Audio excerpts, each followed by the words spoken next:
नमस्कार विद्यार्थी मित्रांनो, मी कुंभार स्वाती. आजच्या या व्हिडिओमध्ये इयत्ता 10वी मधील गणित भाग 2 यातील टॉपिक नंबर 2 पायथागोरस थेरम म्हणजेच पायथागोरसचे प्रमेय हा घटक आपण अभ्यासणार आहोत. या घटकातील काही मुद्द्यांचा आपण इथे विचार करणार आहोत. त्यापूर्वी या घटकाला सुरुवात करण्यापूर्वी आपल्याला माहिती आहे की आपण अगोदरच्या इयत्तेमध्ये देखील पायथागोरसचं प्रमेय जे आहे त्याचं स्टेटमेंट जे आहे ते अभ्यासलेलं आहे. परंतु हे जे थेरम कशाशी रिलेटेड आहे तर आपल्याला माहिती आहे राईट अँगल ट्रायंगल. पहिल्यांदा राईट अँगल ट्रायंगल म्हणजे काय ते आपण अभ्यासूया.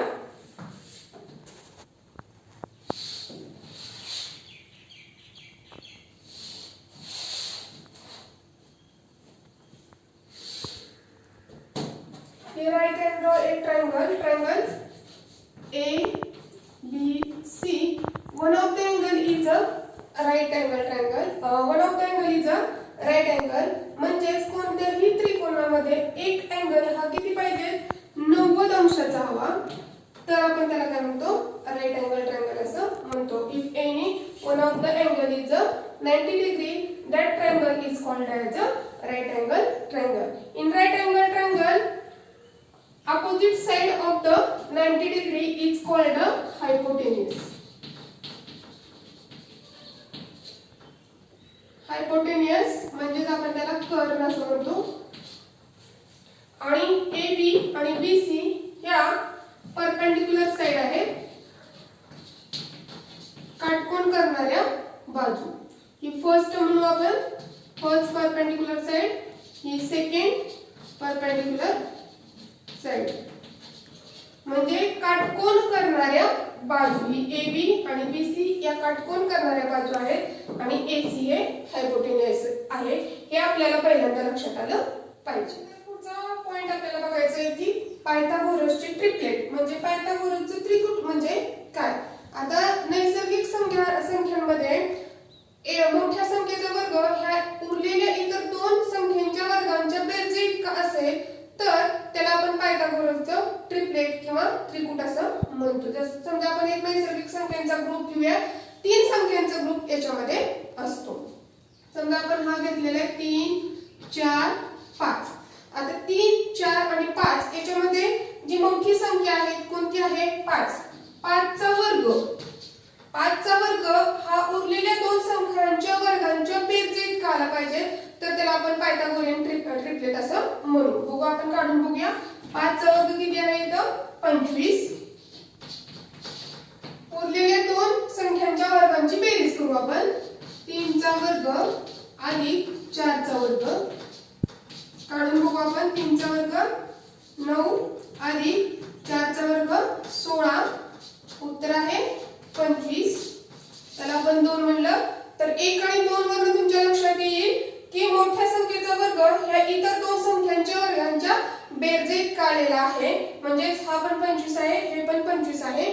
म्हणजेच हे जे आहे हा जो ग्रुप आहे तो काय आहे पायथागोरियन ट्रिपलेट आहे असं आपण म्हणू शकतो. असे आपण अनेक एक्झाम्पल घेऊन सोडू शकतो की आणि त्यावर ठरवू शकतो की तो जो ग्रुप दिलेला ग्रुप जो पायथागोरियन ट्रिपलेट आहे किंवा नाही, किंवा पायथागोरसचे त्रिकूट आहे किंवा नाही हे आपण ओळखू शकतो. आणि या पद्धतीची उदाहरणे आपल्याला सराव संचामध्ये देखील दिलेली. तर आपण गेल्या वर्षी जे प्रमेय अभ्यासले होते त्या प्रमेयांचा अभ्यास थोडक्यात इथं आपण आठवून घेऊया, कारण त्यावर आधारित देखील आपल्याला उदाहरणं सोडवावी लागतात.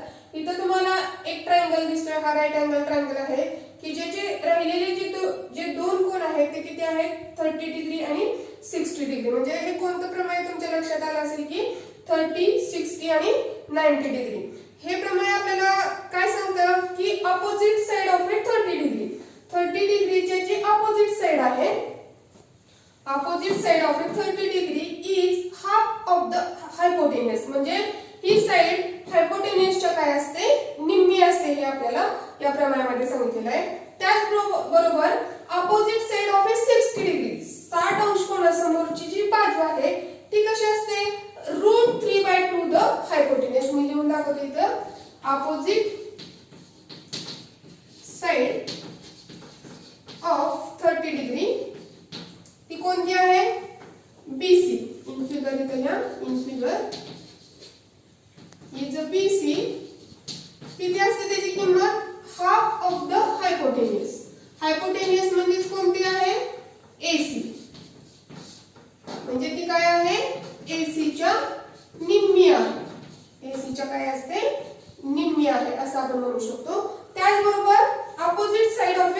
60 degree. Opposite side of a 60 degree is कोणती आहे 60 डिग्रीची ऑपोजिट? AB आहे. AB is equal to √3/2 into hypotenuse. Hypotenuse आहे AC. Opposite side of a right angle is a hypotenuse. मगाशीच मी तुम्हाला सांगितलं होतं की AB ही काय आहे? √3/2 टाइम्स ऑफ ए AC आहे. म्हणजे हे आपल्याला लक्षात ठेवायचं आहे. आपल्याला उदाहरण सोडवताना बऱ्याच वेळा याचा उपयोग होतो. हे आहे 30, 60 आणि 90 चं असणारं थेरम, म्हणजे 30, 60, 90 चं प्रमेय आपण त्याला म्हणतो, जे गेल्या वर्षी आपण अभ्यासलेलं आहे. यानंतर पुढचं देखील प्रमेय आपण बघितलं होतं 45, 45, 90. म्हणजे राईट अँगल ट्रायंगल मध्ये राहिलेले जर दोन कोन 45, 45 असतील, मग हे दोन कोन 45, 45 आहेत म्हटल्यानंतर ह्या साइड कशा असतात? कॉन्ग्रुएंटच असतात. हे आपण बघितलं होतं. ह्या थेरम मध्ये काय सांगितलेलं आहे? Opposite side of A 45. Opposite side of A 45 degree. मग कोणतीही घेऊ शकता. ऑपोजिट कोणती आहे? QR किंवा PQ. PQ is equal to QR. ही किती असते? हायपोटेन्यूसच्या 1/√2 टाइम्स इतकी असते.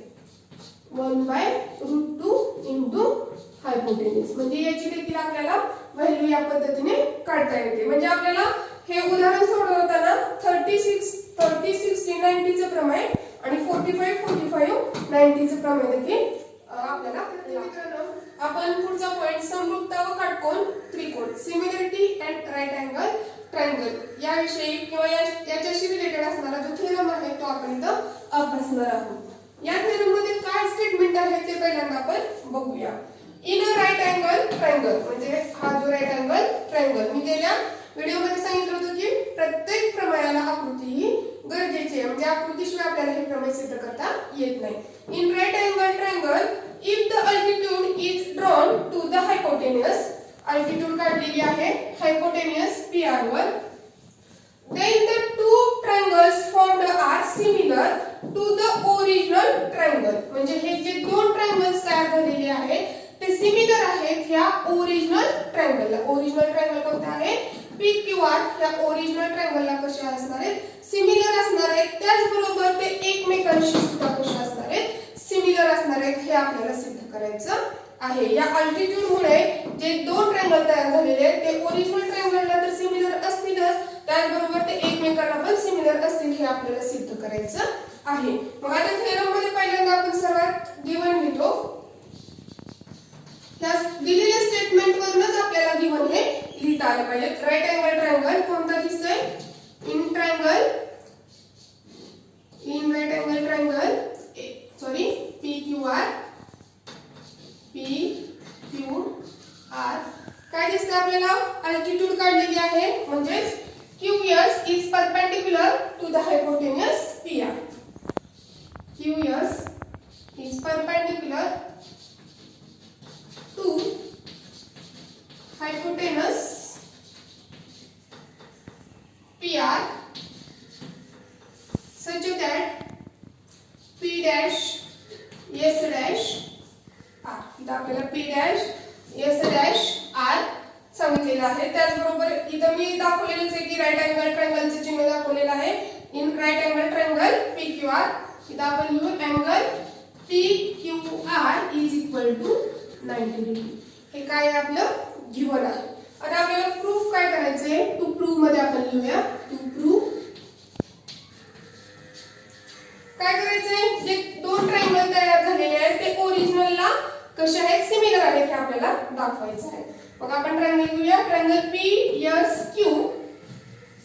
ट्रायंगल PSQ सिमिलर ट्रायंगल आहे ओरिजिनल PQR.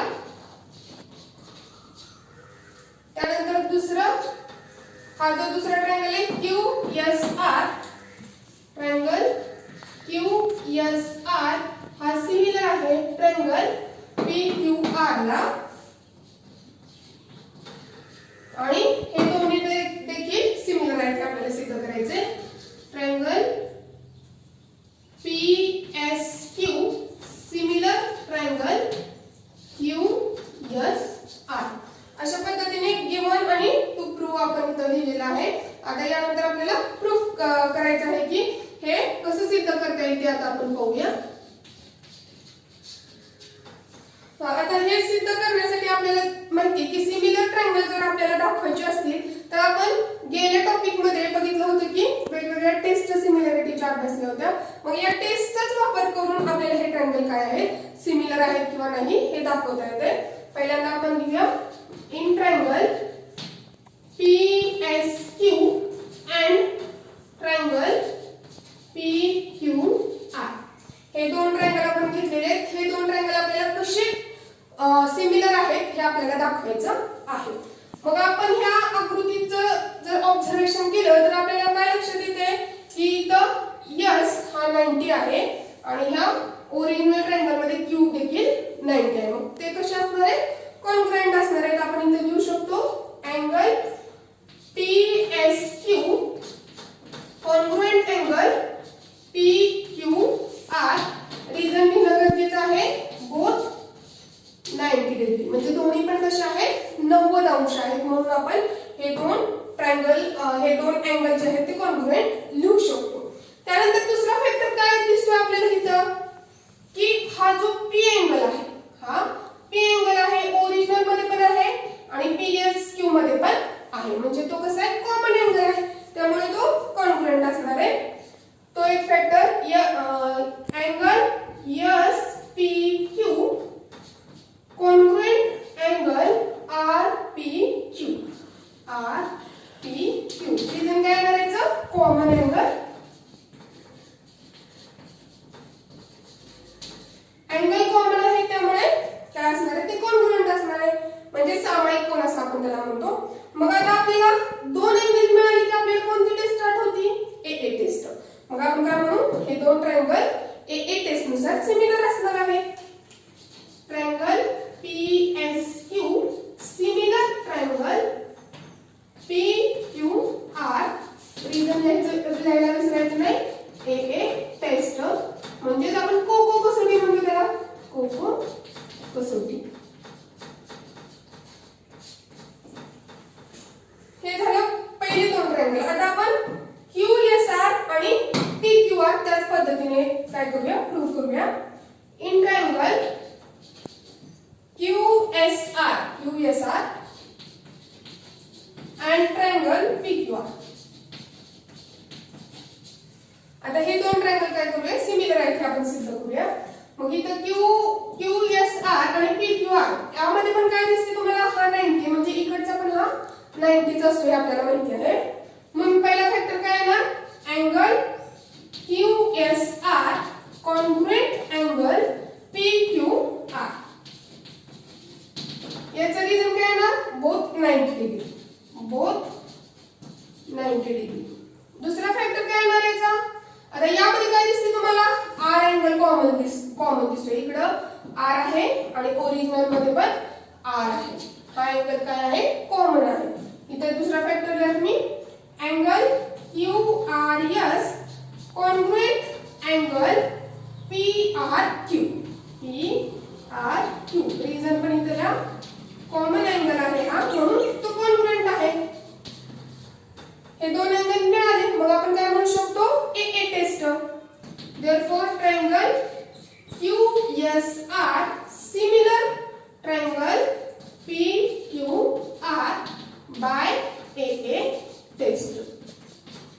AA टेस्ट नुसार हे दोन ट्रायंगल काय झाले, सिमिलर झाले. मग हे दोन ट्रायंगल सिमिलर झाले की आता तिसरा फॅक्टर राहिलेला खूप सोप्या पद्धतीने आपल्याला कॉन्ग्रुएंट आहे, सिमिलर आहे आपल्याला सांगता येईल. आता कसं म्हणू शकतो आपण, इथं आपण याला 1 म्हणू आणि याला आपण 2 म्हणू.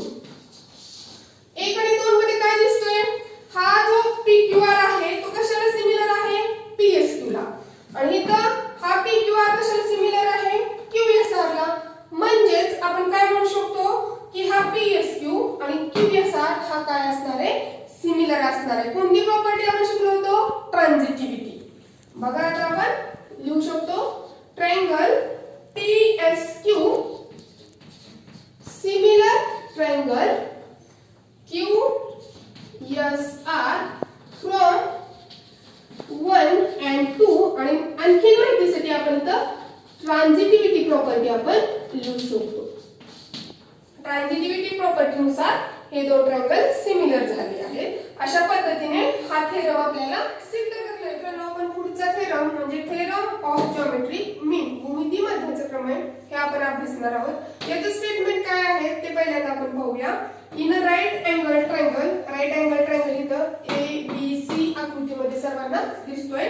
The perpendicular segment to the hypotenuse, perpendicular segment ही काढलेली आहे hypotenuse to the hypotenuse from the opposite vertex. कुठनं काढलेली आहे? हायपोटेन्युसच्या अपोजिट व्हर्टेक्स मधनं काढलेली आहे. Is the geometric mean of the segment into which the hypotenuse is divided. म्हणजे ह्या सेगमेंट मुळे ही जी हायपोटेन्युस आहे ती काय झालेली आहे? डिवाइड झालेली आहे आणि हा त्याचा काय असतो? भूमिती मध्य असतो. म्हणजे BD square is equal to AD into DC हे आपल्याला सिद्ध करायचं आहे. म्हणजे काय दिसते? काटकोन त्रिकोणामध्ये कर्णावर काढलेला जो शिरोलंब आहे त्या शिरोलंबामुळे ह्या कर्णाचे काय झालेले आहेत? दोन भाग झालेले आहेत. हे दोन भाग, या दोन भागांचा BD हा काय असतो? भूमिती मध्य असतो. म्हणजे BD square is equal to AD into DC. हे गेल्या वर्षी तुम्हाला भूमिती मध्याचा जो मुद्दा आहे किंवा जो पॉइंट आहे तो तुम्ही अगोदर देखील अभ्यासलेला आहे. आता ह्या स्टेटमेंट मधून आपल्याला गिवन टू प्रूव्ह नेहमीसारखं लिहायचं आहे. पहिल्यांदा आपण गिवन लिहूया. गिवन म्हणजे दिलेल्या बाबी काय आहे? पक्ष काय आहे आपला? तर काय दिसतोय? Triangle ABC, triangle ABC.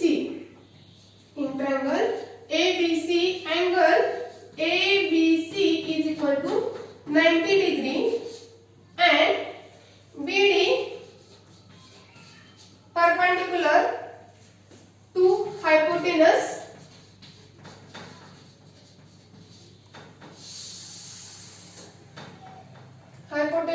AC.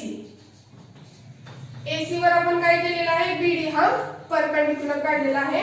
त्यानंतर टू प्रूव्ह काय करायचं आपल्याला?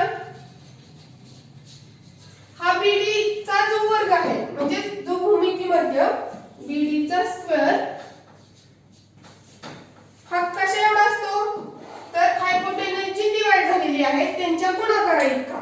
म्हणजे AD इंटू DC इतका असतो. हे आपल्याला सिद्ध करायचं आहे. त्यासाठी आता आपण प्रूफ बघूया. प्रूफ म्हणजे आपली सिद्धता आता आपण पाहूया. आता प्रूफ हवं तर मी डायरेक्ट तिथंच लिहिते. इथं आकृतीचं कंपॅरिझन करून आपल्याला लगेच लिहिता येईल. प्रूफ आता आपल्याला इथं काय माहितीये की हा जो मोठा राईट अँगल ट्रायंगल आहे आणि इथं जी हायपोटेन्युस वर जो लंब टाकलेला आहे त्याच्यामुळे हे दोन ट्रायंगल तयार झालेले आहेत. हे दोन ट्रायंगल देखील सिमिलर असतात. हे आपण मागच्या थेरम मध्ये पाहिलेलं आहे. मग तेच आपल्याला इथं लिहायचं आहे. Triangle in right angle triangle ABC, angle ABC is equal to 90 degree, BD perpendicular to AC, therefore triangle ADB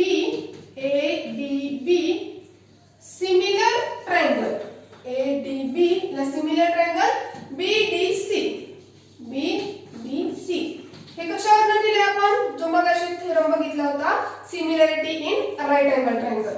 इथं रिझन लिहावं लागतं. Similarity in right angle triangle हे रिझन इथं महत्वाचं आहे. कशावरून हे दोन ट्रायंगल सिमिलर आपण घेतले तर मगाशीच आपण हे सिद्ध केलेलं आहे ते आपण इथं लिहिलेलं आहे. मग आता हे दोन ट्रायंगल जर सिमिलर असतील तर त्याच्या साइड ज्या आहेत त्या कशा असतात? तर प्रोपोर्शन मध्ये असतात. हे आपल्याला माहिती आहे. मग त्याच्या साइड कोणत्या आहेत आपण लिहून घेऊया. हवं तर AD upon BD is equal to BD upon DC is equal to AB upon BC. corresponding sides of triangle direct CSST असं लिहिलं तरी चालते, corresponding side of a similar triangle असं लिहिलं तरी चालते. परंतु आपल्याला ह्या 3 साइड मध्ये फक्त या 2 साइडचा काय करायचं आहे, विचार करायचा आहे. AD upon BD is equal to BD upon BC. Cross multiplication केलं तर आपल्याला काय भेटते, BD square is equal to AD into DC, जे की आपल्याला काय करायचं होतं, प्रूव्ह करायचं होतं. BD square is equal to AD into DC. अशा पद्धतीने आपण हे सिद्ध करू शकतो. अशा पद्धतीने हा भूमितीमध्येचा एकदम सोपा असा प्रमेय आहे. त्यावर आपल्याला उदाहरण देखील प्रॅक्टिस सेट मध्ये पाहिजे आहे.